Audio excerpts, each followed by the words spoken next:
तुमेव तुमेव विद्या द्रवीण तुमेव सर्व मम देव देव।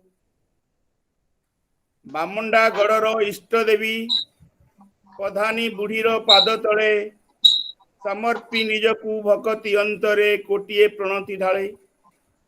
ललित बसंत निवासे निवास प्रधान पाटर शोभा गंगवंशी राजा रचि देई गले साहित्य भंडार विभा साहित्य भंडार विभा साहित्य भंडार विभा। भारत वर्षर प्रख्यात सन्यासी तथा संत जनमानसर धर्म और त्यागर भाव उद्रेक करि जाइथिबा स्वामी विवेकानंदकर पाद तले प्रणति ढाली देवगढ़ जिला स्वामी विवेकानंद लोक संसदर तृतीय ई पाठचक्र को विदुष मंडल को शारदीय अभिनंदन सहित आंतरिक सम्मान देई स्वागत जनाउछि। बड़ सौभाग्यर विषय आमे आज किछि क्षण पाई आम निजकू सारस्वत वाणी श्रवण रे हजाई देवा पाई मजाई देवा पाई उत्सर्ग करिसंती। ईश्वरंकर अमृतमय सृष्टि रे अमृतर मंदाकिनी प्रवाह करिवार ये एक अभिनव प्रयास। आशा और विश्वास ए पार्थिव संसार को अमृत पारी प्रदान करी सरस सुंदर मधुमय करी गढ़ी तोलिबारे यह सफल हेबो। ए अभिनव प्रयास र महारथी चित्तरंजन सर तथा आम जिला दायित्व थिबा रवींद्र सार को निकट में कृतज्ञता ज्ञापन करुछि। आरंभ रे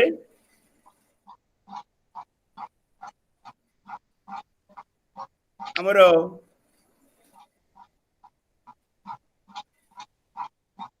पंडित दीदीकृष्ण पाणिग्राही को वेद पाठ पर आमंत्रण करुछि।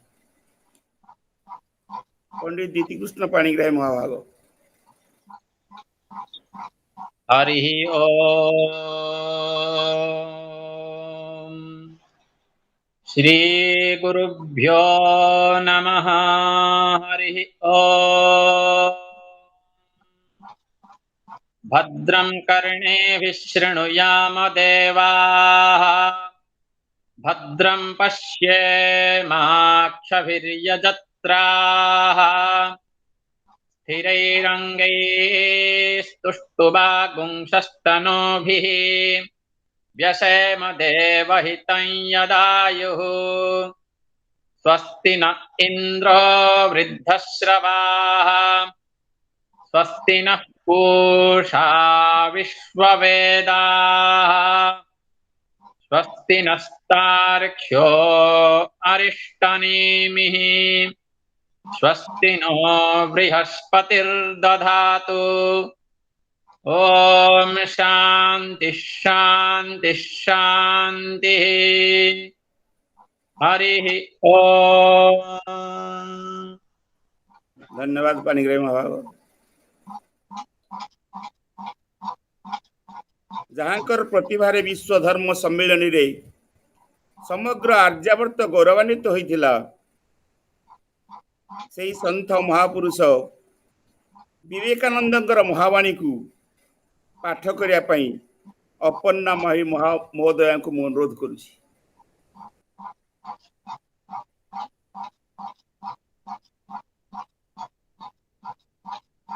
सर मैडम अपन्ना जोग देना कि देखा दो ना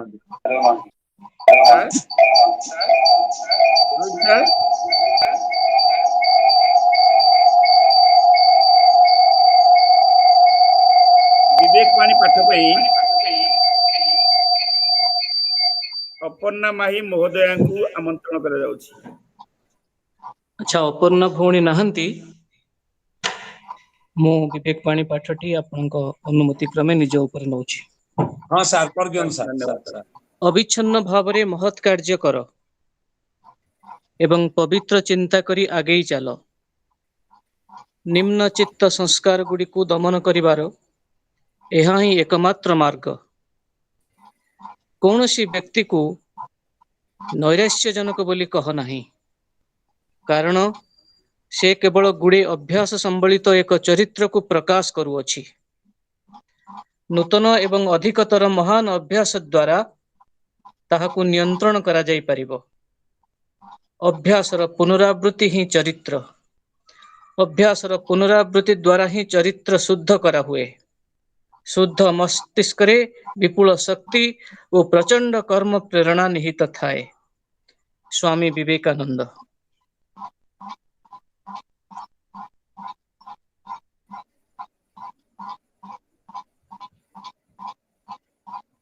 ଯାହା ହଉ, ଆଜି ଆମ ପାଇଁ ଏକ ସୌଭାଗ୍ୟର ଦିନ। ଆଜି ଆମର ତୃତୀୟ ପାଠଚକ୍ର। ଆମର ଦେବଗଡ଼ ଜିଲ୍ଲାର ଉପାନ୍ତରରେ, ଯାହାକି ଆଜି ସାରା ଓଡ଼ିଶାର ମାନଚିତ୍ରରେ ଏକ ସ୍ୱତନ୍ତ୍ର ସ୍ଥାନ ଅଧିକାର କରିଛି। ଦେବଭାଷା ସଂସ୍କୃତର ପ୍ରଚାର ଏବଂ ପ୍ରସାରରେ ଯାହାଙ୍କ ଉଦ୍ୟମ ଅବର୍ଣ୍ଣନୀୟ,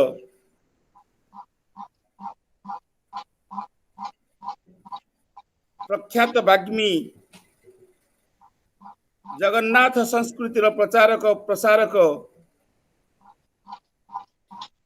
ସ୍ୱାମୀ ଶିବାନନ୍ଦ ସଂସ୍କୃତ ମହାବିଦ୍ୟାଳୟର ଅଧ୍ୟକ୍ଷ ମହୋଦୟ ପଣ୍ଡିତ ରୋହିତ କୁମାର ଦାସ ଆଜି ଆମ ଗହଣରେ ଉପସ୍ଥିତ ଅଛନ୍ତି।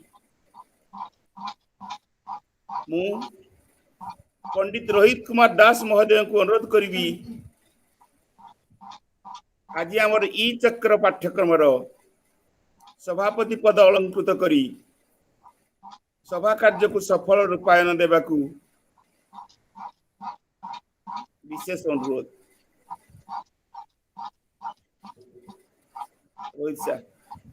नमो सभायै हरि ओम। मन्नाथः श्री जगन्नाथ मद्गुरुः श्री जगद्गुरुः मदात्मा सर्वभूतात्मा तस्मै श्री गुरवे नमः। श्री गुरुभ्यो नमः। नमो सभायै।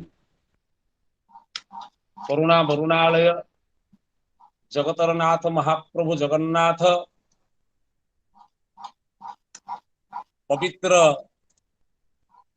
शारदीय पार्वण पर्वर आद्य महोत्सव माँ शैलपुत्री ब्रह्मचारिणींकर शरण कमल सेवकर अनंत कोटि प्रणाम। माँ शारदा देवी, स्वामी विवेकानंद एवं रामकृष्ण परमहंस महाभागंकर चरण कमल सेवकर अनंत कोटि प्रणाम। आज आम जानिचे ये शारदीय पार्वण पर्वर आद्य अहकरे देवगढ़ जिल्लार स्वामी विवेकानंद लोक संसद देवगढ़ जिला पक्षर आयोजित आज विचारधारा तृतीय पाठचक्र अति आनंदर विषय जे आज ये पार्वण पर्व अवसर रे आम देवगढ़ जिलार प्रत्येक मासर 7 तारिख रे आयोजन हेउथिबा ये साहित्य आसर ये पर्व रे आमे आज पाइचे। आम गहन रे उपस्थित अछंती स्वामी विवेकानंद लोक संसदर राज्य संपादक चित्तरंजन नायक महाभाग अछंती, मध्यांचल विभागर प्रमुख रविसार एवं समस्त सारस्वत बंधु मान को मु स्वागत करुची। एई अवसर रे आम गहन रे उपस्थित अछंती आजिर पाठचक्र जे होचंती महानायक कहले अत्युक्ति हेब नाही।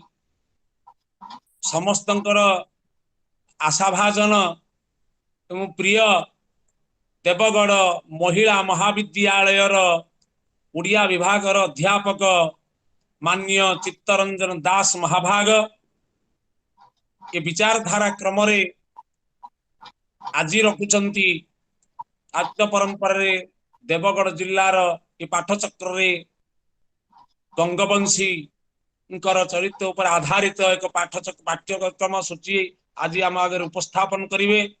महाभाग जने सुसाहित्यिक देवगढ़ जिला नुहे अनेक स्थान रे तांकर प्रशस्ति मध्य अछि।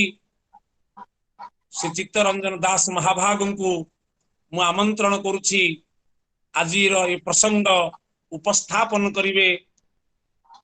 समय कालातिक्रम करिबा नाही, आमे सुनिबा तांको मुखरु किछि कथा। तेणु चित्तरंजन दास महाभाग को मु निवेदन करुछि तांकर विषय को उपस्थापन करिवे। जय जगन्नाथ। धन्यवाद सर, धन्यवाद सर। आज पवित्र शुभ संध्या रे स्वामी विवेकानंद लोक संसदर समस्त कर्मकर्ता तथा आमर देवगढ़ जिल्लार समस्त प्रतिनिधि ता सहित मु आज निजकु गौरवान्वित मने करुची जे आज मो भली जने अकिंचन को एई भली एक साहित्य आसर रे सुजोग देइथिबारु प्रथमे आपण मानक निकट रे मु मोर भूमिष्ठ प्रणाम जनाउची। वास्तव रे आज आपण मानक सम्मुख रे किछि उपस्थापन करबा पई मन रे दृढ़ साहस बांधुची। देखा जाऊ आपण मानकर आशीर्वाद, आपण मानकर इच्छा को मु केते दूर सफलता को आगे नेबी चेष्टा करूची। वास्तव रे मते एतिकी खुशी लागुची आपण माने समस्त मोर होचंती वयोज्येष्ठ, ता भीतर मु एक कनिष्ठ। आज आपण माननकु किभली भाव रे साहित्य भितरे बा साहित्य माध्यम रे आपणक हृदय को मु केमिति छुईमी, केमिति स्पर्श करिबे ताहा तो कहि पारिबि नै। तथापि चेष्टा करूची आपण मानकर आशीर्वाद को पाथे करी आज मु मोर एई आलोचना को आगे नउची। वास्तव रे मोर कवितार मोर आलोचनार शीर्षक होची काव्य तारा रूपे वीर गंगवंशी। मातृभूमि मातृभाषा रे ममता जाहृदे जनमी नाई, ताकू जदि ज्ञानी गणरे गणिबा अज्ञान रहिबे काहीं। वास्तव रे मातृभूमि और मातृभाषा एई दुईटी गोटे मनीष पाई, गोटे जाति पाई, गोटे राष्ट्र पाई होची सबुठारु मूल्यवान संपद।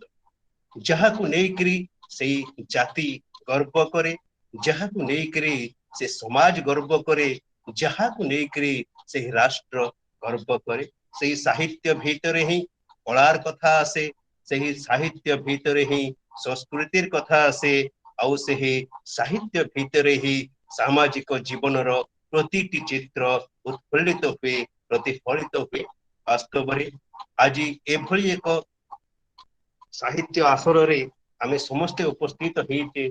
मोर कहेबार बाहुल्य एते कि जे जेते बेले ओडिसार सामाजिक सांस्कृतिक और साहित्यिक पृष्ठभूमि थिला अंधकारमय समयर परिवर्तन रे परिस्थितिर चाप रे जेते बेले ओडिसा एक सामाजिक क्षेत्र रे, सांस्कृतिक क्षेत्र रे, साहित्य क्षेत्र रे अति निम्नगामी हो जाइथिला बा तळकु खसी जाउथला बा रसातल को चली जाउथला।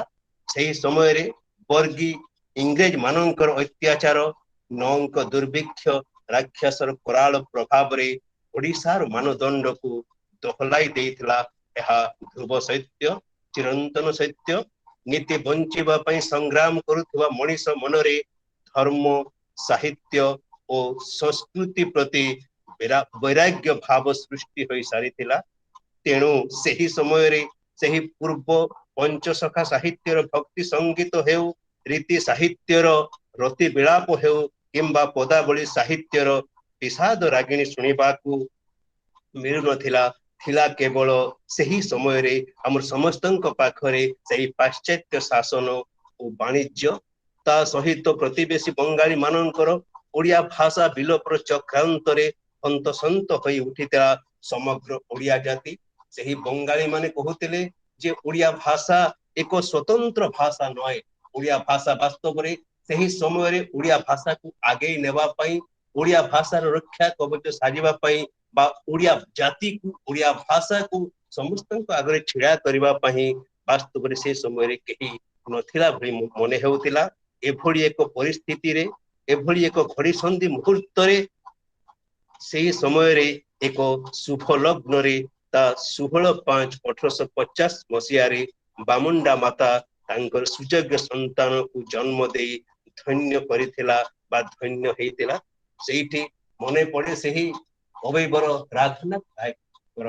से चिलिका काव्य रे सही तांकर सही कविता पाहिलानी घर तामसी जमिनी फुटिब उत्कल भाषा कमिलिनी प्रथमे उदिले बामुंडा राजन वासुदेव विश्व कल्याण भाजन हे वासुदेव बामुंडार नरेश तुमर क्षण आलोकरे आलोकित होई पारिथिला ओडिया साहित्य आकाश जहाँ तत्कालीन ओडिया बा ओडिशा जननींकर सुजग्य ओ शहे माने संतान मानकर मनरे एक नूतन आलोक सृष्टि करी पारिथिला यह चिरंतन सत्य परवर्ती समय रे सही शहे माने संतान मानक सहित हाथ रे हाथ कांधरे कांध मनरे मन मिलाई ओडिया भाषार सुरक्षा सांग को ओडिशार सामाजिक और संस्कृति जीवन पुनरुत्थान निमंते संकल्प नहीं सार वासुदेव सुफलदेव कुलबुद्ध फकीर मोहनकर आह्वान को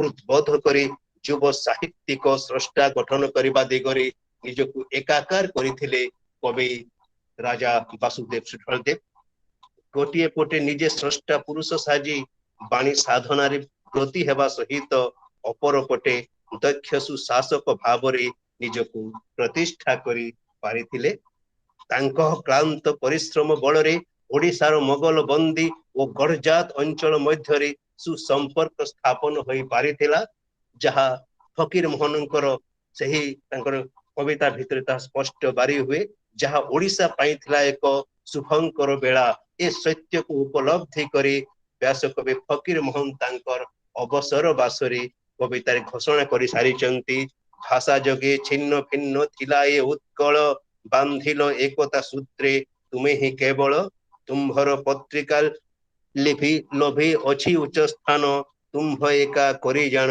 कवि को सम्मान यह वास्तव रे समस्त को सब कवि कुल को ही सम्मान दे थाए यही पत्रिका हेउची ओडिशार से ही कालजयी पत्रिका संबलपुर हितेशुणी ओडिया भाषा साहित्य को रक्षा करबा पई सुफलदेव तत्पर नास्ति प्रयास करिचंती यह अस्वीकार करि पारिबे नहीं अज्ञान तिमिर चिन्हा मूलक प्रतिष्ठित बामुंडा राज्य जे दिने केवल ओडिशा नुहे सारा भारत वर्ष को ज्ञानालोक प्रदान करि पारिछि यह भाविले कल्पनातीत हेले मध्य चिरंतन ध्रुव साहित्य जहाँ समस्त श्रेय होचंती सार राजा साहित्य साधक वासुदेव सुफलदेव कविंकर अक्लांत उद्यम बामुंडा भली गढ़जात राज्य रे प्रथम करी ओडिया भाषा साहित्य विकास पाई राजा प्रतिष्ठा करिथिले जगन्नाथ वल्लभ प्रेस बहु चर्चित सही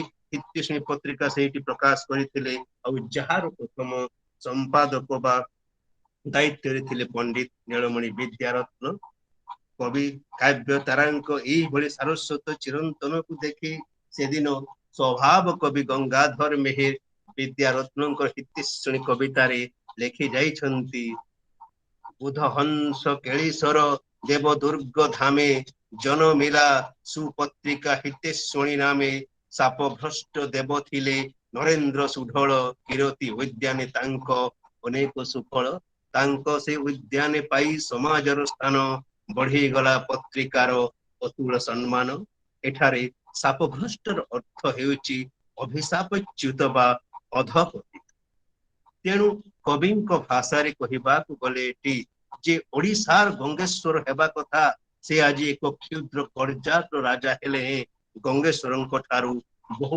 ऊर्ध्वरे ताहा इतिहास पुस्तरे आमे अध्ययन करबा ताहा स्पष्ट भाबरे जानि हुए सुढल देवंकर द्वारा स्थापित हितेशुणी ज्ञान चंद्रिका चतुर्दिग प्रकाशित होई अज्ञान रूपक अंधकार दूर करबाकु लागिला।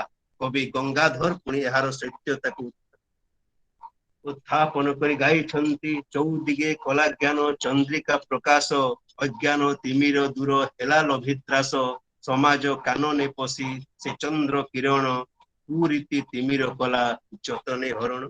गोटिए पटे शासक अन्य अपर पटे साधकर, अपूर्व समन्वय हेउछि सुभल देवंकर प्रतिभा।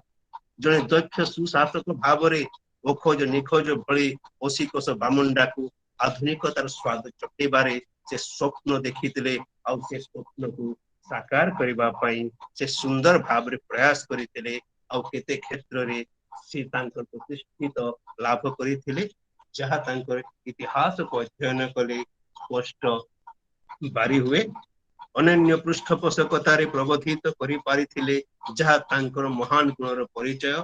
तांकर ई महानता को लक्ष्य करी कविवर राधानाथ राय महाजात्रा महाकाव्य रे उल्लेख करिछन्ति। हे राजेंद्र मंद्र नादी प्रपातर पति, बामुंडा मंडलेश्वर उत्कल मंडन। कुंभ शुभ आविर्भावे होइछि उत्कले देव दुर्ग देव। एबे तीर्थ सारस्वत बुधहंस केलीश्वर, अविद्या भसर। देखिबाकु गले कवि थिले बुद्ध रूपी हंस मानकर एकांत गुणग्राही ओ एक निष्ठ परिपालक। कवि प्रतिभार साधक रूपे तांकर ख्याति थिला समग्र उत्कल व्यापिनी। कवि राधानाथ प्रभृति थिले तांको प्रेरणार पृष्ठ। राज परिवार विलास व्यसन मध्यरे भूमिष्ठ ओ परिवर्तित हेले हे कवि सम्राट उपेंद्र भंजक परी से थिले विलास विमुख ओ वाणी उपासक। तांको काव्य साधना समकालीन स्रष्टांक तुलना रे स्वल्प हेले हे लेखनीर धारा सुदूर प्रसारित होइछि। काव्य साहित्यर बहुविध दिग उन्मोचन करिबारे तांको लेखनी होई उठिछि चल चंचल। से संस्कृत हिंदी और बंगला भाषा रे पंडित थिबार अनेक दृष्टांत तांकर ग्रंथावली रे मिलिथाय। काव्य स्रष्टार विविधता गुण तांको सृष्टि रे देखिबाकु मिलिथाय। तेणु गोटिए अर्थ रे कहिबाकु गले से एकाधार रे से आलंकारिक कवि, प्रकृति कवि, जातीयवादी कवि, भक्त कवि, যৌথ कवि ओ जणे सफल अनुवादक एभली विभिन्न गुणवत्ता तांको रचना को प्राणवंत करि पारिछि। एथिरे अस्वीकार करिबार किछि प्रश्न उठु नाही। कवितार सृजनशील ओ अनुबित जगन्नाथ बल्लभ प्रेस रु 1882 मसीहा रे प्रकाश पाइथिबा अलंकार बद्धदय एक अनवद्य ग्रंथ तांकर। आलंकारिक विश्वनाथ कविराज कृत साहित्य दर्पण को से ओडिया भाषा रे अनुवाद करी निजर मौलिकता को मिसाई आधुनिक ओडिया पाठकों को पुरस्कार देथिले। यह आधुनिक ओडिया साहित्यर प्रथम अलंकार ग्रंथ आलोचक माने मत देइछन्ति, स्वीकार करिछन्ति। एथिरे दिमत हेबार कोनोसी नाही। पुणी एहार प्रशंसा रे राधानाथ प्रमुख शतमुख होइछन्ति। एतद भिन्न कवि संस्कृत साहित्यर अनेक क्रांतिकारी पुस्तकर शुद्ध संस्करण कराइथिले। निजे कवि 1883 मसीहा रे मुक्तिकोप निषद, 1886 मसीहा रे मणिरत्नमाला ग्रंथदयर शुद्ध संस्करण सह पद्यानुवाद करिथिले। मात्र काव्यतारा वीर गंगवंशी कवि प्रतिभार असल परिचय मिले तांको द्वारा रचित सही कृति गुड़िक जहा हेला चित्रकला, किष्किंधा, वीरबामा, जन्ह मामू विभिन्न गीति कविता गुड़िकरे 1893 रे रचित चित्रकला काव्य रे सुढल देवंकर सर्वश्रेष्ठ सृजनशीलता महानदी नम चित्रकला थिबा पुराण काव्य सुना जाए। एथिरे स्नान कला बेले भक्तगण तार वंदना करी जल तर्पण करिथांती। लोक कथारे अछि कोलो चित्रकला गंगा। एही उक्तिर प्रासंगिकता ओडिया धर्मीय जीवन रे केते ताहा एथिरु अनुमय। 1891 मसीहा रे रचित कवि राधानाथंकर चिलिका काव्य रे क्षुद्र शिप्रा स्रोत विख्यात जगते महानदी नाम रहिला गुपते जहाँ आम समस्त हृदय को शुणी टिके दुख लगे कि यही समय कथा जे सामान्य गोटे से पूरा विश्वविख्यात हो पारा किंतु महानदी भली एक नदी ता नाम गुप्त रहीगला किंतु कहबार किसी बाहुल्य नहीं कहबार किसी बाहुल्य नहीं एटी चिलिकार काव्य रचनार 2 वर्ष पर कविंकर वाणी को स्मरण करी राजकवि चित्रोत्पला काव्य उल्लेख करी अछंती तोतीर बिहारी राय कविवर चिंताशील अविरती महानदी नाम रहिला कुपते बोली भाबुथांती तते एक काव्य प्रकृति को एक अनवद्य रूप मंजरी प्रदान करा जायछि एथिरे महानदीर अपरूप दृश्य सुनियंत्रित शब्द सज्जा चित्रकल्प बौद्धिक अवतारण एवं अलंकार प्रयोग करा जायछि जोथि पई एक काव्य प्राचीन और आधुनिक काव्य धारार एक संयोग सेतु रूपे परिगणित हुए एक काव्यर छाया परवर्ती रोमांटिक कवि मायाधर मानसिक महानदी रे जस्ना विहार कविता रचना करिथिबा भली मने हुए प्रकृति कवि सुधल देवंकर अन्यतम भ्रमण जनित खंड काव्य होउछि किष्किंधा 1893 मसीहा रे कविंकर दाक्षिणात्य भ्रमण कालीन प्रत्यक्ष अनुभूति को नहीं यह रचित एथिरे बाली राजार राजधानी ऋष्यमुख पर्वत पंपा सरोवर जीवंत वर्णना रही भली काव्य कविंकर साबल्य शब्द चयन स्वाभाविक प्रकृति चित्र काव्यटी को रुचिशील करिछि सेहिपरि प्रकृति वर्णना पर्याय बसंत ऋतु कवितार ऋतुराज बसंतर वास्तव चित्रयन सुहल देवंकर लेखनी होई उठिछि जीवंत जेपरि पलाश कुसुम होइछि कि पूर्ण देखिले मने हुए आनंद रे पूर्ण अज्ञान सीना करे हृदय आबिड़ असत्य दग्धि पारे सत्यर अनल उक्त रचना गुड़िक कवि को प्रकृत रे कविर मान्यता प्रदान करिथाय जातीयतावादी कवि सुफलदेव वीरबामा एक उद्बोधन काव्य अटे एथिरे हिंदू नारी झांसी रानी लक्ष्मी बाईंकर वीरत्व और देशभक्ति कहानी माध्यम कवि पराधीन और सुप्त ओडिया जाति को जागृत करने को प्रयास करिसंती जेपरी सबु काली भूमा तार धर्म एका साखी अधर्म होइले उठे रुधिर माटी धर्म हानि रे उत्पत्ति होई रुधिर छाती फुलाई उठंती भारत प्रवीर ब्रिटिश केसरी विपक्ष रे शस्त्र धरी बाहरिले हेरे पछे तुतांतरे बरी समग्र देश रे 19 शताब्दीर नव जागरण समय रे वीर वंदना एक मुख्य विभव थिला केवल सुधल देव नुहंती समकालीन समस्त साहित्यिक लेखनी रे ईश्वर झंकृत होई उठिथिला मात्र गोटे कथा देखिबा हेबो जे कवि निजे ब्रिटिश अधीनस्थ एक प्रांतीय शासक होई मध्य निर्भीक भाव इंग्रेज राजत्व को समालोचना करने को पश्चात्पद होई नथिले एथिरे से मातृभूमि को मुख्य और इंग्रेज मानन को गौण भाव चित्रण करिसंती जहा कविंकर देशभक्त हेबार परिचय स्पष्ट सेठारे मिली था काव्य तारा सुधल देवंकर द्वारा संकलित और 1903 मरे जगन्नाथ बल्लभ प्रेस मुद्रित जन्ममामु ग्रंथ चौथ कविता रचना धारार एक सफल रूपायन एक कविता रचना धारा बहु पूर्व बामंडारे परीक्षित सचिदानंद संपादन 1894 रे पारिजात मालारे षड़ ऋतुर वर्णना होइतिला ए धारा को आहुरी परिपुष्ट करथिले बड़ कुमार बलभद्र देव तांकर संकलित चंद्रर शरीर रे एहा नुहे कलंक शीर्षक समस्या मूलक ग्रंथ रे मात्र सुधल देव जन्ममाम शीर्षक रे विभिन्न कवि को आह्वान करी से भीतरु 12 जन कवि को 12 जन कविंकर 104 पंक्ति को एथिरे स्थानित करथिले एही ग्रंथ रे प्रथमे कवि भाव रे निजे कवि निजर पांडित्य को प्रदान करिसंती कारण एक कविता रे कविंकर कल्पना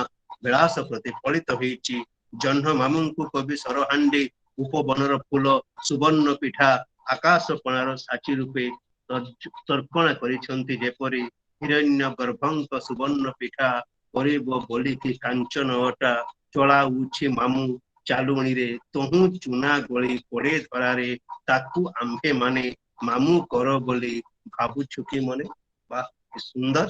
ଏ ପୁସ୍ତକର ଚମତ୍କାରିତା ସମ୍ପର୍କରେ ମନ୍ତବ୍ୟ ପ୍ରଦାନ କରି କବିବର ରାଧାନାଥ କହିଥିଲେ 12 ଜଣ ପଣ୍ଡିତ କବିଙ୍କର ଭାବୁକତା ପୂର୍ଣ୍ଣ ଉକ୍ତି ଗୁଡିକ ଏପରି ଭାବରେ ଗଠିତ ହୋଇ ପ୍ରଚାରିତ ହେବାର ଉତ୍କଳ ସାହିତ୍ୟ ରାଜ୍ୟରେ ଗୋଟିଏ ଅଭିନବ ବ୍ୟାପାର ଏଥିରେ ତିଳେମାତ୍ର ସନ୍ଦେହ ନାହିଁ। ଏ ଯୌଥ ରଚନା ପରମ୍ପରା ପ୍ରଭାବ ପରବର୍ତ୍ତୀ ବଙ୍ଗଳା ସାହିତ୍ୟର କଲ୍ଲୋଳ ଯୁଗ ଏବଂ ଓଡିଆ ସାହିତ୍ୟର ସବୁଜ ଯୁଗରେ ଦେଖିବାକୁ ମିଳିଥିଲା। ବିଶ୍ୱକବି ରବୀନ୍ଦ୍ରନାଥଙ୍କ ପରବର୍ତ୍ତୀ କଲ୍ଲୋଳ ଯୁଗରେ ବାରୟାରୀ ଓ ଓଡିଆ ସବୁଜ ଯୁଗରେ ବାସନ୍ତୀ ଭଳି ଯୌଥ ଉପନ୍ୟାସ ରଚନା ହୋଇଥିବା ଦେଖାଯାଏ, ଯାହାର ଯଥାଯଥ ସ୍ଥିର ବାମଣ୍ଡା ରାଜ ଦରବାର ଓ ବାମଣ୍ଡା ସାରସ୍ୱତ ସମ୍ଭାର ବୋଲି ଗ୍ରହଣ କରାଯାଇପାରେ। ଓଡିଆ ସାହିତ୍ୟରେ ଜଣେ ଭକ୍ତ କବି ଭାବରେ ରାଜା ସୁଧଳ ଦେବ ତାଙ୍କ ଜଣାଣ କବିତା ହିଁ କବିଙ୍କୁ ଆଧ୍ୟାତ୍ମିକ ଦୃଷ୍ଟିର ପରିଚୟ ପ୍ରଦାନ କରିଥାଏ। ପରମ ପୁରୁଷଙ୍କ ନିକଟରେ ନିଜକୁ ସମର୍ପଣ କରିଦେବାର ଭାବ ହିଁ କବିତାର ଧ୍ୟେୟ। କବି ବାସ୍ତବରେ ସେ ରାଜା ହେଲେ ମଧ୍ୟ ସେ ଜଣେ ସୁସାହିତ୍ୟିକ ସୁଶାସକ ପ୍ରଜାବତ୍ସଳ, ଯାହା ସେହି ଗଙ୍ଗାଧର ମେହେରଙ୍କର ସେହି ତପସ୍ୱିନୀ କାବ୍ୟର ସେହି ପଦଟିଏ କଥା ମନେ ପଡିଯାଏ କି ପ୍ରଜାନୁରଞ୍ଜନ ଯେବେ ହୁଏ ପ୍ରୟୋଜନ କରିପାରେ ପ୍ରାଣ ସମା ସୀତା ବିସର୍ଜନ। କିନ୍ତୁ ଆମରି କ୍ଷେତ୍ର ଦେଖିବାକୁ ଗଲେ ବାସୁଦେବ ସୁଧଳ ଦେବ ପ୍ରଜାମାନଙ୍କ ପାଇଁ, ପ୍ରଜାମାନଙ୍କ ସୁଖ ଶାନ୍ତି ପାଇଁ, ପ୍ରଜାମାନଙ୍କ ସୁରକ୍ଷା ପାଇଁ ତାଙ୍କର ନଅରରେ ବା ଏଇ ତାଙ୍କର ଗର୍ଜାତ ଅଞ୍ଚଳରେ ସେ ସବୁ ଦିଗରେ ବିଭିନ୍ନ ସୁରକ୍ଷା, ବିଭିନ୍ନ ପ୍ରଗତି, ବିଭିନ୍ନ ଉନ୍ନତି, ବିଭିନ୍ନ କଳକାରଖାନା, କୃଷି କ୍ଷେତ୍ରରେ, ଶିକ୍ଷା କ୍ଷେତ୍ରରେ, ସାମାଜିକ କ୍ଷେତ୍ରରେ, କଳା ସଂସ୍କୃତି କ୍ଷେତ୍ରରେ ସୁନ୍ଦର ଭାବରେ ସେ ସେହି ସମୟରେ ପ୍ରଜାମାନଙ୍କର ସୁଖ ଶାନ୍ତି ପାଇଁ ନିଜ ମନକୁ ଉତ୍ସର୍ଗୀକୃତ କରିଥିଲେ। ସେଥିପାଇଁ ତ କୁହାଯାଏ ଯେ ବାସୁଦେବ ହଉଛନ୍ତି ସେ ଖାଲି ଦେବଗଡ ନୁହନ୍ତି, ଖାଲି ବାମଣ୍ଡାଗଡ ନୁହନ୍ତି, ସେ ହଉଛନ୍ତି ଓଡିଶାର ଜଣେ ତଥା ଆମର ବିକ୍ରମାଦିତ୍ୟ କହିଲେ ଅତ୍ୟୁକ୍ତି ହେବ ନାହିଁ। ବାମଣ୍ଡା ବାସୁଦେବ ନୃପତି ନୀତି ଶରଣ ମାଗେ କରି ବିନତି ଆରତ ତ୍ରାଣ ଦୁଃଖ ନାଶନ ଦୁଃଖକୁ କର ମୋଚନ ଦାସେ ଗଲେ ନାଶ ନିଭିବ କି ଯଶ ନିନ୍ଦା ବହିବ ଆପଣ। ଇଏ ହଉଛି ସେଇ କବିଙ୍କର ଭକ୍ତି ଭାବର ଏକ ଉଦାହରଣ କହିଲେ ଅତ୍ୟୁକ୍ତି ହେବ ନାହିଁ। ଉପରୋକ୍ତ ସମସ୍ତ ବିଷୟକୁ ଯଦି ଆମେ ଅନୁଧ୍ୟାନ କରିବା ତାହେଲେ କବିବର ରାଧାନାଥ ରାୟ ତାଙ୍କର ଚିଲିକା କାବ୍ୟରେ, ବାସ୍ତବରେ ତାଙ୍କର ସେଇ ଚିଲିକା ଖଣ୍ଡ କାବ୍ୟରେ ରାଧାନାଥ ରାୟ ସେହି ସମୟରେ ସେଇ ଓଡିଆ ଭାଷାକୁ, ଓଡିଆ ଜାତିର ବିଚ୍ଛିନ୍ନତା ବୋଧକୁ, ଓଡିଆ ଜାତି ମନରେ ଗଢି ଉଠିଥିବା ଏକ ବିଷାଦର ଛାୟାକୁ ଯୋଉମାନେ ଭାବୁଥିଲେ କି ଯେ ଏଇ ସମୟ ହଉଛି ଓଡିଆ ମାନଙ୍କ ପାଇଁ, ଓଡିଆ ଭାଷା ପାଇଁ, ଓଡିଆ ଜାତି ପାଇଁ ଏକ ଅନ୍ଧକାର ଯୁଗ, ଏ ଯୁଗର କେମିତି ଅବସାନ ଘଟିବ, ଓଡିଆ ଭାଷା ସତେକି ନିମ୍ନଗାମୀ ହେଇଯିବ ବା ରସାତଳକୁ ହେଇଯିବ, ସବୁ ଓଡିଆ ଜାତିର ମନରେ, ଓଡିଆ ପ୍ରାଣରେ ଯେତେବେଳେ ହୃଦୟ ସ୍ପନ୍ଦିତ ହେଉଥିଲା, ସେତେବେଳେ ଏହି ସମୟରେ ଏଭଳି ଏକ ଶୁଭ ଲଗ୍ନରେ ଜନ୍ମ ନେଇଥିଲେ ସାର୍ ବାସୁଦେବ ସୁଧଳ ଦେବ, ଯାହାଙ୍କୁ ଲକ୍ଷ୍ୟ କରି, ଯାହାଙ୍କର କାର୍ଯ୍ୟଶୈଳୀକୁ ଲକ୍ଷ୍ୟ କରି, ଯାହାଙ୍କର ଆଶାକୁ, ଯାହାଙ୍କର ତ୍ୟାଗକୁ, ଯାହାଙ୍କର କର୍ତ୍ତବ୍ୟକୁ ଧ୍ୟାନ ଦେଇ ସେ ଲେଖିଥିଲେ ରାଧାନାଥ ରାୟ। କଣ ଲେଖିଥିଲେ ଆମେ ସମସ୍ତେ ଜାଣିଛେ, ତାହା ହେଉଛି ପାହିଲାଣି ଘର ତାମସୀ ଜମିନି ଫୁଟିବ ଉତ୍କଳ ଭାଷା କମଳିନୀ। ପ୍ରଥମେ ଉଦିଲେ ବାମଣ୍ଡା ରାଜନ ବାସୁଦେବ ବିଶ୍ୱ କଲ୍ୟାଣ ଭାଜନ। ଏ ବାସୁଦେବ ତୁମେ ହଉଛ ଖାଲି ବାମଣ୍ଡା ଗଡର ନୁହଁ, ତୁମେ ହଉଛ ସାରା ବିଶ୍ୱର କଲ୍ୟାଣ ଭାଜନ।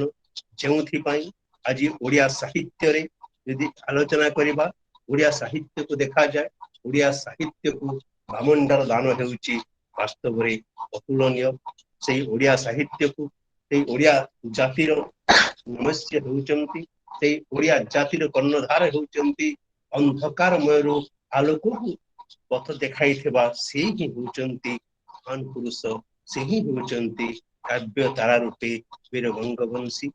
ଆଜି ଏଭଳି ଏକ ଶୁଭ ମୁହୂର୍ତ୍ତରେ ଆପଣମାନେ ମତେ ସୁଯୋଗ ଦେଇଥିବାରୁ आपण मानक सम्मुखरे मु मोर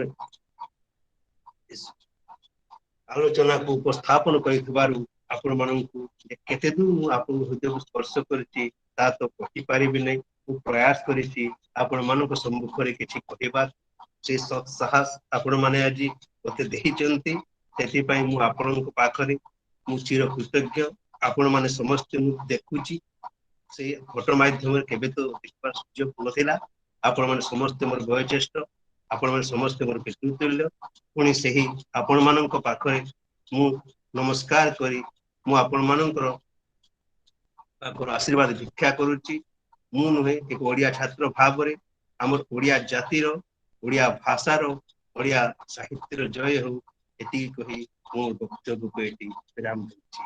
जय साहित्य जय कला जय हमर संस्कृति हमर परंपरा। अनेक अनेक साधुवाद धन्यवाद कृतज्ञता अभिनंदन सबू एका बेले आज देवगढ़ जिल्लार जो साहित्य आसर रुद्रनारायण देहुरी महाभागंकर उत्तम संयोजना एवं द्वितीकृष्ण पाणिग्राहींकर वेदपाठ रे आरंभ होइतिला ई शारदीय पर्वर आद्य मुहूर्त रे आजिर आलोचना एवं विवेकवाणी पाठ करथिले स्वयं महाभाग संसदर राज्य संपादक चित्तसार एई गहन रे आज जो आलोचना आमे आलोचना कले काव्य तारा रूपे वीर गंग वंशी बामंडा जिला देवगढ़ जिलार अन्य नाम बामंडा जिला बामंडा जिलार साहित्य को अति उपादेय तथ्य प्रतिपादन करिसंती हमर चित्तरंजन दास महाभाग ओडिया अध्यापक शब्द सौष्ठव एवं जो आलोचना अति उत्कृष्ट आलोचना समस्तंकर हृदय को छुईची तेणु लोक संसद तरफरु एवं देवगढ़ जिला तरफरु आमे तांकु साधुवाद भी ज्ञापन करुचे। जदि कहार किछि प्रश्न थाए ए प्रश्न जदि केही रखि पारंती आमे 2 मिनिट समय देबा केही प्रश्न जदि अछि उपस्थापन करि परिबे।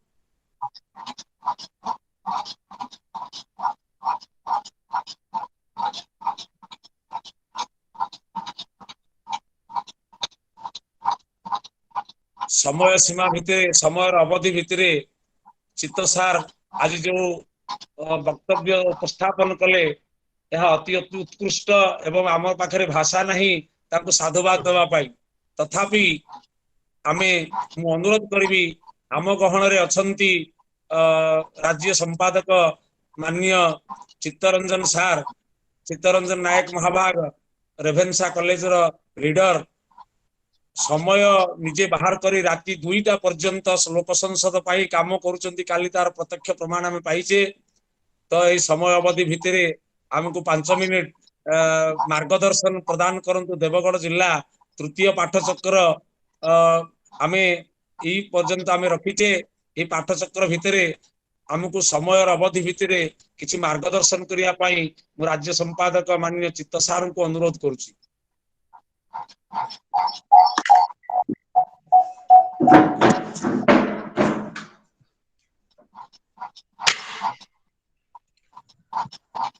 सम्माननीय सभापति महोदय आज कार्यक्रम प्रधान आकर्षण अध्यापक चित्तरंजन बाबू संयोजक रोहित आमर रुद्रनारायण देहुरी संयोजक महोदय रुद्रनारायण भाई एवं कार्यक्रम रे उपस्थित अछंती माननीय फणीन्द्र सर आमर राज्य शाखारू प्रोफेसर प्रलयानंद प्रोफेसर सीमांचल मिश्र प्रोफेसर विजय मिश्र सर एवं आपण माने समस्ते जो विषय उपस्थापन करागला अत्यंत मर्मस्पर्शी मु मध्य सामान्यतः विशेष किसी मतामत दिए नहीं समस्तंकर मत को देखे किंतु आज मु निजको संभाली न पारि मंतव्य टी देथिली सारंक उद्देश्य रे प्रकृत रे हम राज्य रे अनेक सारस्वत प्रतिभा अछंती ଯେଉଁମାନେ ନିଜର ସାହିତ୍ୟ ସାଧନା, ଅଧ୍ୟାପନା, ଗବେଷଣା ଏ ସବୁ ନିରନ୍ତର ଜାରି ରଖିଛନ୍ତି, ବିଶେଷ ପ୍ରଚାର ଅଭିମୁଖୀ ବ୍ୟକ୍ତିତ୍ୱ ନୁହନ୍ତି ଏବଂ ଆମେମାନେ ଜାଣି ପାରୁନା। ସମସ୍ତେ ସବୁବେଳେ ସମ୍ବାଦ ପତ୍ରର ସହାୟତା ନିଅନ୍ତି ନାହିଁ ବା ଲେଖା ବହୁଳ ବ୍ୟକ୍ତିତ୍ୱରେ ନିଜକୁ ସାମିଲ କରିବା ପାଇଁ ଚାହାନ୍ତି ନାହିଁ। କିନ୍ତୁ ସେମାନଙ୍କର ଜ୍ଞାନ ଆହରଣ, ତାଙ୍କର ଜାଣିବାର ଯୋଉ ଇଚ୍ଛା ଇଏ ସର୍ବଦା ଲାଗି ରହିଥାଏ। ମତେ ଲାଗୁଛି ଆଜିର ବକ୍ତା ମାନନୀୟ ଚିତ୍ତରଞ୍ଜନ ଦାସ ମହୋଦୟ ଜଣେ ସେଇ ଶ୍ରେଣୀର ବ୍ୟକ୍ତିତ୍ବ। ତେଣୁ ଅଳ୍ପ ସମୟ ପାଇଁ ହେଲେ ମଧ୍ୟ ସାରଙ୍କୁ ପାଇ ଆମେ ବହୁତ ଖୁସି। ଫଣୀନ୍ଦ୍ର ସାରଙ୍କର ଗଲା ଥରର ବୌଦ୍ଧିକ ଅତ୍ୟନ୍ତ ସୁନ୍ଦର ଥିଲା। ତେଣୁ ଆଜି ସାର୍ ମଧ୍ୟ ଉପସ୍ଥିତ ଅଛନ୍ତି। ଆପଣଙ୍କୁ ମଧ୍ୟ ମୁଁ ନିଜ ତରଫରୁ, ସଂଗଠନ ତରଫରୁ ସାଧୁବାଦ ଜ୍ଞାପନ କରୁଛି। ମାନନୀୟ ରୋହିତ ସାର୍ ଜାଣନ୍ତି ଯେ ମୁଁ ବିଶେଷ ସାହିତ୍ୟରେ ପ୍ରବେଶ କରିପାରେନି, ମୋର ସେ ଭିତରେ ଦକ୍ଷତା ନାହିଁ। ଅର୍ଥଶାସ୍ତ୍ରର ଜଣେ ଛାତ୍ର, ତାପରେ ସଂଗଠନର ବିଭିନ୍ନ କାର୍ଯ୍ୟ ପରେ ବିଶେଷ ପଢିବାର ମଧ୍ୟ ସୁଯୋଗ ପାଏନି। ମୋର ଗୋଟିଏ ନିବେଦନ ଅଛି ଯେ ଦେବଗଡରେ ସଂଗଠନର ଯୋଉ ଶାଖାଟି ଗଠନ କରିବା କଥା, ଆମେ ବିଶେଷ ଆଗକୁ ଯାଇପାରି ନାହାନ୍ତି। କାରଣ ସମ୍ପର୍କ ଆରମ୍ଭ ହେଇଛି, ସମ୍ପର୍କର ଗଭୀରତା, ଆମେ କଣ ଚାହୁଁଛନ୍ତି, ପରସ୍ପର ଭିତରେ ଭାବ ବିନିମୟ ଏସବୁ ହେଇପାରିନି। ତେଣୁ ଗୋଟିଏ ଭରସା ଅଛି, ଯୋଉ ଭରସା ନେଇ ଆମେ ଏ କାର୍ଯ୍ୟକ୍ରମଟିକୁ ଆରମ୍ଭ କରିଥିଲୁ, ଏ ସଂଗଠନଟିକୁ ଆରମ୍ଭ କରିଥିଲୁ ଏବଂ ସେ ଆଶୀର୍ବାଦ ମଧ୍ୟ ମାନେ ଭରସା ହଉଛି ଲୋକମାନଙ୍କ ଉପରେ। ଲୋକ ସଂସଦ ଲୋକ ମାନଙ୍କର ସଂଗଠନ ରହିବ, ଲୋକମାନଙ୍କ ପାଇଁ ଅଭିପ୍ରେତ ରହିବ। ଏଇ ଭାବନାରେ ଆମେ ୟାକୁ ଆରମ୍ଭ କରିଥିଲେ। ତେଣୁ ଧୀରେ ଧୀରେ ଧୀରେ ଧୀରେ ଅନେକ ଜ୍ଞାନୀ ଗୁଣୀ ସଜ୍ଜନ ମା ଭଉଣୀ ସମସ୍ତେ ସାମିଲ ହଉଛନ୍ତି। ଆମେ ଏଇଆ ଚାହୁଁଛନ୍ତି ଯେ ଆମେ ସମସ୍ତେ ଏକାଠି ଆସିବା, ନିଜ ପ୍ରିୟ ସମାଜ ତାର କଣ ସମସ୍ୟା ଅଛି ସେ ବିଷୟରେ ଚର୍ଚ୍ଚା କରିବା। ସବୁବେଳେ ସମସ୍ୟା ଚର୍ଚ୍ଚାର ଆବଶ୍ୟକତା ନାହିଁ। ଅନେକ ମନୀଷୀଗଣ ତାଙ୍କର ସାଧନାରୁ ଅନେକ କିଛି ଆମ ମାନଙ୍କୁ ଦେଇ ଯାଇଛନ୍ତି। ଆମେମାନେ ଅଭାଗା ସେ ସବୁକୁ ହାସଲ କରିବା ପାଇଁ ଯେତିକି ତତ୍ପର ହବା କଥା, ସେ ତତ୍ପରତା ଆମ ଭିତରେ ପ୍ରକାଶ ପାଇପାରୁନାହିଁ। ଆମ ବେଦାନ୍ତ ବିଷୟରେ ଆମେ କିଛି ଜାଣୁନାହାନ୍ତି। ଉପନିଷଦର କେତୋଟି ନାଁ ମଧ୍ୟ ଆମ ମାନଙ୍କୁ ଜଣା ପଡୁନି। ସାରସ୍ଵତ ସାଧନା ଯାହା ସବୁ କରି ଯାଇଛନ୍ତି ଯୋଉ ମନୀଷୀ ମାନେ, ସେ ସାଧନା କଣ ସବୁ ରହିଛି ଆମେ ଜାଣି ବି ପାରୁନାହାନ୍ତି। କେବଳ ଅର୍ଥ ସର୍ବସ୍ୱ, ବ୍ୟସ୍ତତା ବହୁଳ ଜୀବନ ଆଉ ଅନ୍ତ ସାର ଶୂନ୍ୟ, ଏଇଭଳି ଜୀବନ ହେଇଯାଉଛି। ତେଣୁ ତା ଭିତରେ ସାହିତ୍ୟ କିଛି ରସ ସୃଷ୍ଟି କରୁ। ସଂସ୍କୃତି, କଳା, ଧର୍ମୀୟ ଚେତନା, ଧାର୍ମିକ ଭାବନା ଏବଂ ପରସ୍ପରକୁ ଭଲ ପାଇବା, ପରସ୍ପର ପ୍ରତି ସହନଶୀଳ ଏବଂ ସମ୍ମାନଶୀଳ ହେବା, ଏ ମଧ୍ୟ ଗୋଟେ ଆବଶ୍ୟକତା। କାଲି ପ୍ରଫେସର ପାଣି ବୋଧେ ଉପସ୍ଥିତ ନାହାନ୍ତି। ସେ ଗୋଟିଏ କଥା କହୁଥିଲେ, ମଣିଷର ଗୋଟିଏ ବଡ ଗୁଣ ହେଉଛି କୃତଜ୍ଞତା ଭାବ। ଆମେ ସବୁ କିଛି ପାଉଛନ୍ତି ଏବଂ କେବେ ଆମ ଭିତରେ ସେ କୃତଜ୍ଞ ଭାବ ଆସୁନାହିଁ। ଆମର ବନ୍ଧୁ ବର୍ଗ, ଆମର ଶିକ୍ଷକ, ଆମର ଛାତ୍ର, ଆମ ପରିପାର୍ଶ୍ଵରେ ଥିବା ପ୍ରତ୍ୟେକ ବ୍ୟକ୍ତି କିଛି ନା କିଛି ଆମକୁ ଦେଇ ଚାଲିଛନ୍ତି, ଆମେ ନଉଛନ୍ତି କିନ୍ତୁ ଆମେ କେବେ ସ୍ଵୀକାର କରୁନାହାନ୍ତି। ଯେପରିକି ଆମେ ଏ ସମାଜ ବିନା ଗୋଟିଏ ମୁହୂର୍ତ୍ତ ବଞ୍ଚି ପାରିବା ନାହିଁ। କଳ୍ପନା କରିବା ଯେ ଆମକୁ ମଙ୍ଗଳ ଗ୍ରହଟି ସମ୍ପୂର୍ଣ୍ଣ ରୂପେ ମିଳିଯିବ ଲିଜ ରେ, ଆମେ କଣ ପ୍ରକୃତରେ ପରିତୃପ୍ତ ହେଇଯିବା? ପୃଥିବୀ ଠାରୁ ବୋଧ ହୁଏ ବଡ ଏତେ ବିରାଟ ବଡ ଭୂଖଣ୍ଡ ମିଳିଯିବ, ଆମେ କଣ ସେଠି ପ୍ରକୃତରେ ଶାନ୍ତିରେ ରହିପାରିବା? ଆମର କେହି ଜ୍ଞାତି କୁଟୁମ୍ବ କେହି ବି ନଥିବେ? ସମାଜ ବିନା ମଣିଷର କିଛି ସ୍ଥିତି ନାହିଁ। କିନ୍ତୁ ଆମେ ଉଦାସୀନ, ଏ ବିଷୟରେ ଆମେ ମାନେ ଆମ ଚିନ୍ତା ଚେତନାରେ ଏଇ ପ୍ରକାର କଥା ଆସିପାରେନି। ଇଏ କୃତଘ୍ନ ଭାବ। କୃତଜ୍ଞ ଭାବରେ ବଞ୍ଚିବାର ଯୋଉ ସ୍ଵାଦ ଅଛି, ସେ ସ୍ଵାଦକୁ मिलिमिशि अभ्यास करिबा साधना करिबा परस्पर सांगरे आसिबा कथाबार्ता हवा एवं जो जहा किछि सार निष्कर्ष सबु आगरु अछि आज दिन रे जदि 100% प्रयोगशील नुहे किछि परिवर्तन हबार आवश्यकता अछि ताहा मध्य चिंता करिबा ताहा मध्य विचार मंथन करिबा शिक्षा क्षेत्र रे कोन समस्या रहिछि स्वास्थ्य सेवा रे कोन समस्या रहिछि विभिन्न प्रकार समस्या जो रहिछि तार समाधान कोन हे परिबो तो सबुठारु बड़ लोक संसद रो जो कार्य विधि धीरे धीरे आगु को बढ़िछि आमे अनेक समय रे चर्चा करिछु सबुठु बड़ कथा होछि लोके 5 जण एकाठी हेउ नाहंती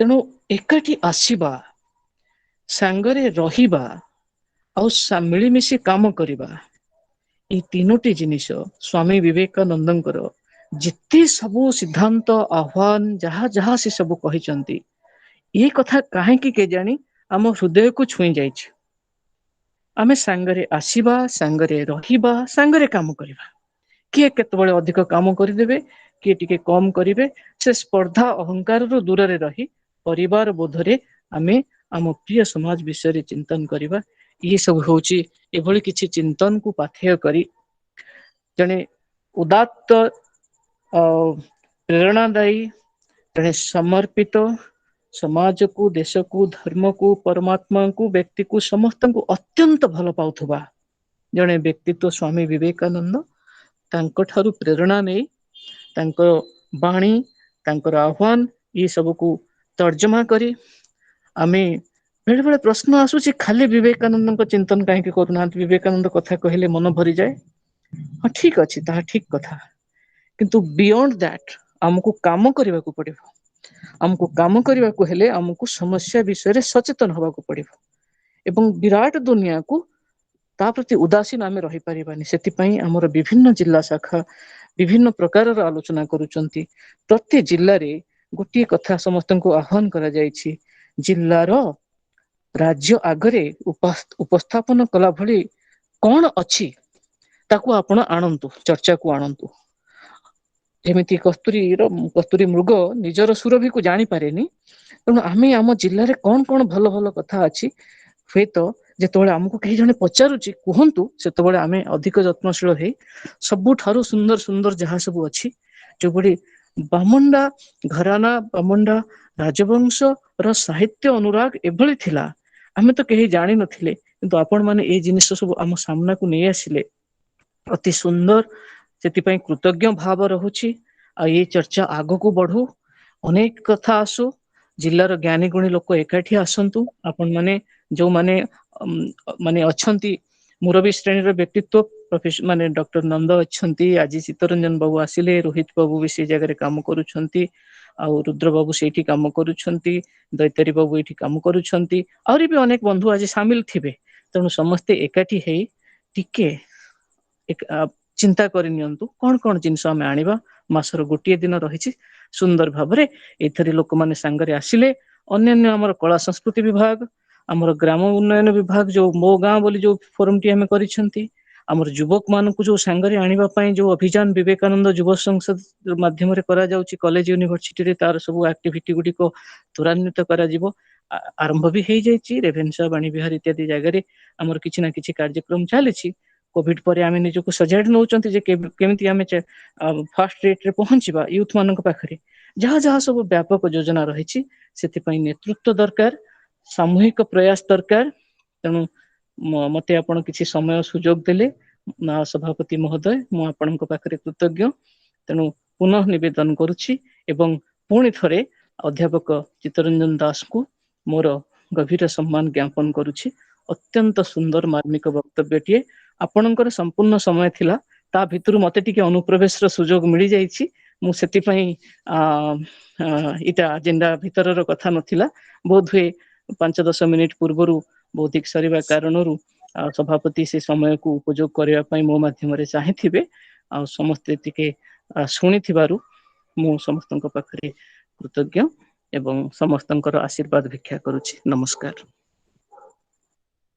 अनेक अनेक धन्यवाद मितम च सारम च बचो हि वाग्मिता राज्य संपादक चित्त सार सी भी मध्य अनुरूप भाव में आम आज 2 जन चित्त सार को पाइचे आम समस्तंकर चित्त शुद्धि हो तेणु आम अनेक मूल्यवान उपदेश मार्गदर्शन आम पाइले आम गहन उपस्थित अच्छा मोर मध्य गुरुदेव पूज्यपाद डॉक्टर प्रलय कुमार नंद महाभाग भी नमस्कार करुच्ची एवं आम गहन अच्छा जड़े साहित्यर गंताघर डॉक्टर फणींद्र भूषण नंद महाभाग 2 मिनिट अनुरोध करी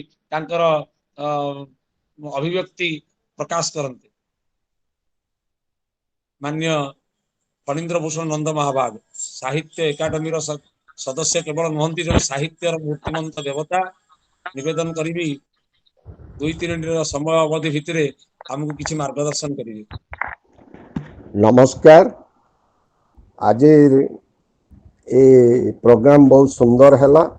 चित्तरंजन बा मोर प्रिय मंटू बेस सुंदर भाव में वासुदेव सुधरदेव का व्यक्तित्व विषय आलोचना कले एवं चित्तरंजन बाबू अध्यापक चित्तरंजन शेषर जो वक्तव्य देले ताहा भी विशेष उपादेय थिला।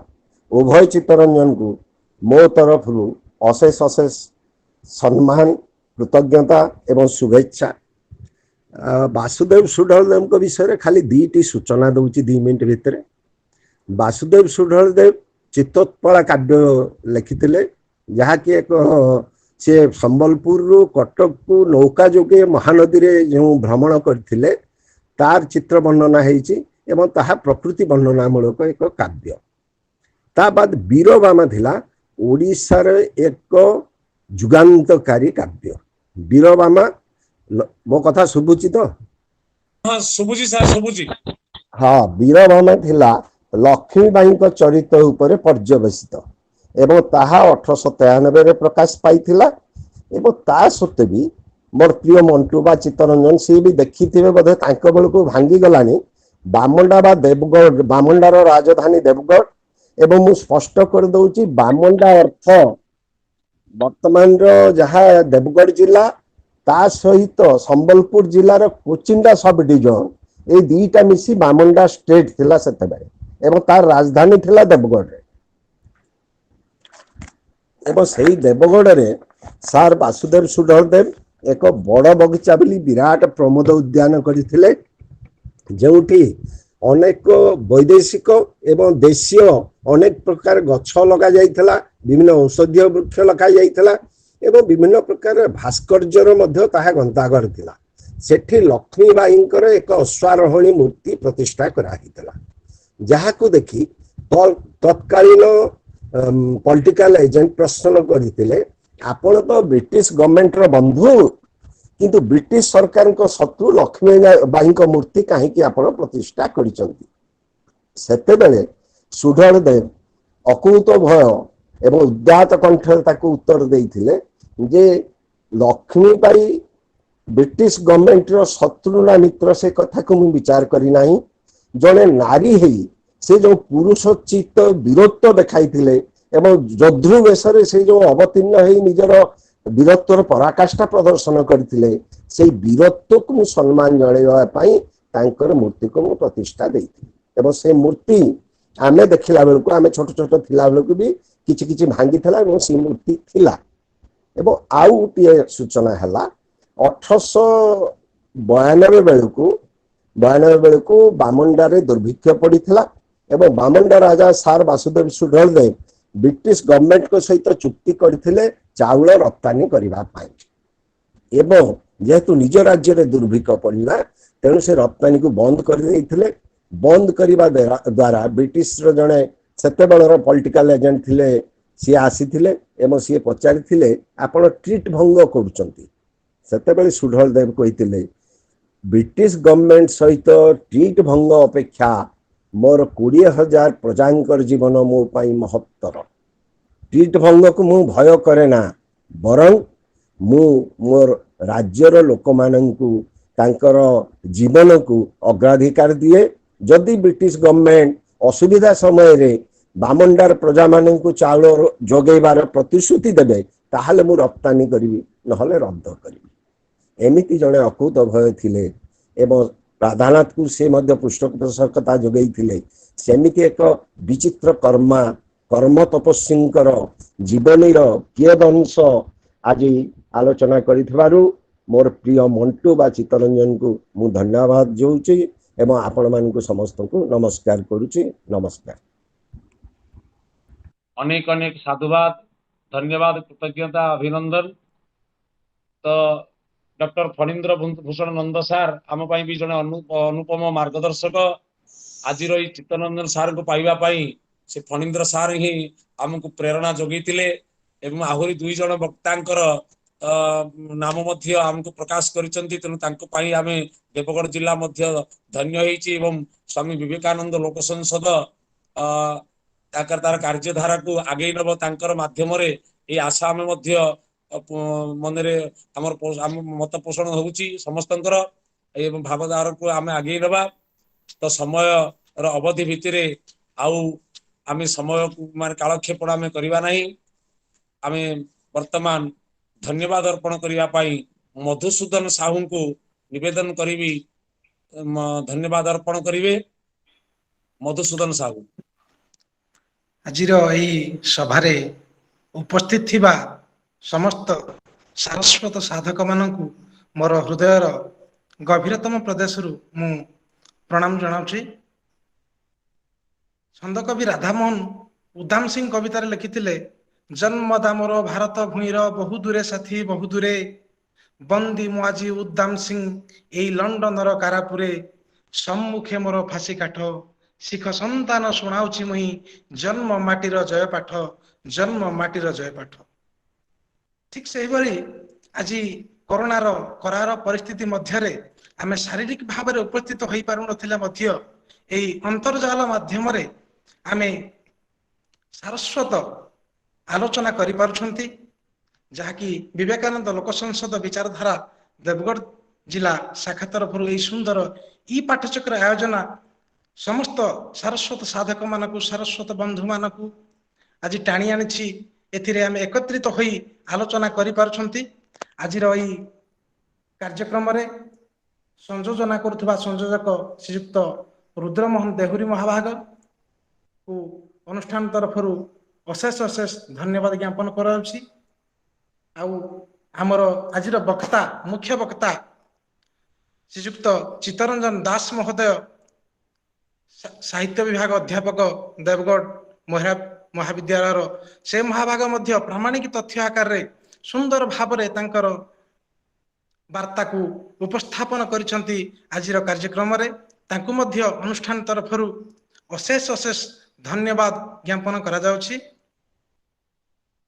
आजिर कार्यक्रम रे उपस्थित थिबा राज्य शाखा संपादक श्रीयुक्त चित्तरंजन दास क्षमा करिवे चित्तरंजन नायक महोदय से मध्य तांकर कथा अति सुंदर भाव रे आलोचना करिथिले। किभरी आमे कृतज्ञता ज्ञापन कृतज्ञतापण आम पाखे रखिबा। तांकर मार्गदर्शन अतीव उत्तम मानर थिला। तांको मध्य अनुष्ठान तरफ अनेक अनेक अभिवादन धन्यवाद अर्पण करा जाउछि। एवं एई लोक संसद शाखार सभापति देवगढ़ जिला रो सभापति मोर परम पूज्य प्रिय गुरुदेव श्रीमान श्रीयुक्त श्री रोहित कुमार दास महाभाग मध्य अनुष्ठान तरफ अशेष अशेष धन्यवाद ज्ञापन करा जाउछि। एवं पूर्वथर कार्यक्रम रे मुख्य वक्ता भाव जोग देइथिबा श्रीयुक्त फणींद्र भूषण नंद महाभाग जेपरि प्रामाणिक तथ्य रूप रखिथिले एवं आजिर मार्गदर्शन मध्य आम पई एक उत्तम मानर साहित्य प्रति प्रेरणा सृष्टि हबो बोली आमे विश्वास करछु। ताकू मध्य अनुष्ठान तरफ आमे अशेष अशेष धन्यवाद ज्ञापन करछु। नमो नमो। अनेक अनेक साधुवाद मधुसूदन साहू समस्त को जे धन्यवाद देले तांको मध्य स्वामी विवेकानंद लोक संसद तरफ धन्यवाद अर्पण करुछि। आम गहन रे अनेक सारस्वत पुजारी उपस्थित थिले। समस्त को मु देवगढ़ जिला तरफ स्वागत अभिनंदन एवं कृतज्ञता ज्ञापन करुछि। हरिओम।